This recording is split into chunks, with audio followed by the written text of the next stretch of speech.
je vais en profiter pour comparer 3 produits.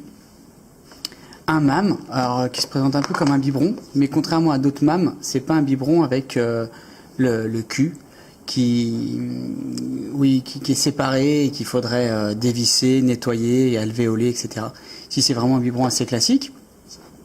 Et le problème de ces biberons, c'est que quand on le renverse, ça coule. Ça, c'est bien quand l'enfant est jeune, est tout petit. Il peut aussi l'attraper, et puis il a juste à mettre à la bouche, ça coule tout seul. Là, mon petit a 15 mois, et il est donc passé à ce modèle-là. Alors ça, c'est un Munchkin. C'est un verre. Il pose sa bouche sur le verre et il aspire. On voit que ça fait une espèce de petite dépression et du coup le joint se soulève et ça fait passer l'eau. C'est franchement pas mal. Et puis là, l'intérêt, c'est que ça coule pas. Par contre, il faut le laver régulièrement, mais c'est facile à laver parce que vous voyez, il y a toujours à boire et à manger quand l'enfant l'utilise. Donc ça, il faut, au niveau hygiène, il faut y prêter attention, mais bon, ça se dévisse et tout se lave. Et enfin, le modèle qui nous intéresse dans ce commentaire, c'est le Philips Avent. Et c'est vraiment pas mal. Alors bon, là bien sûr il est fermé, donc ça coûte pas. Hein.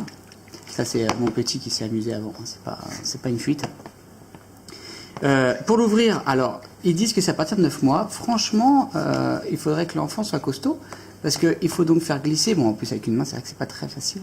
Mais vous voyez, il faut faire glisser pour faire découvrir ici la paille. Alors paille qui bouge facilement. Vous voyez que quand on referme le couvercle, hop, la paille se plie et ça se referme. Et bien sûr, ça coule pas.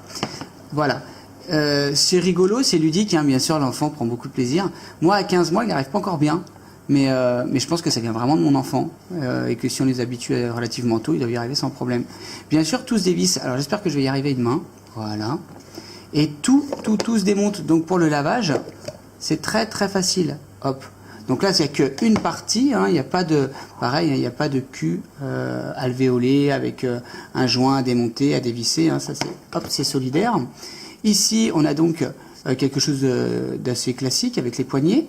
La paille, ici, s'enlève. Hein, je peux tirer dessus. Hop, ça s'enlève. Ici, ça ressemble à l'intérieur des biberons. Hop, si je tire dessus, il y a tout qui vient. Alors, à une main, ça paraît pas simple, alors que ça l'est. Et je vais y arriver.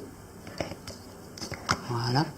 Hop. Donc, vous voyez que ça se démonte très facilement. Tout se lave.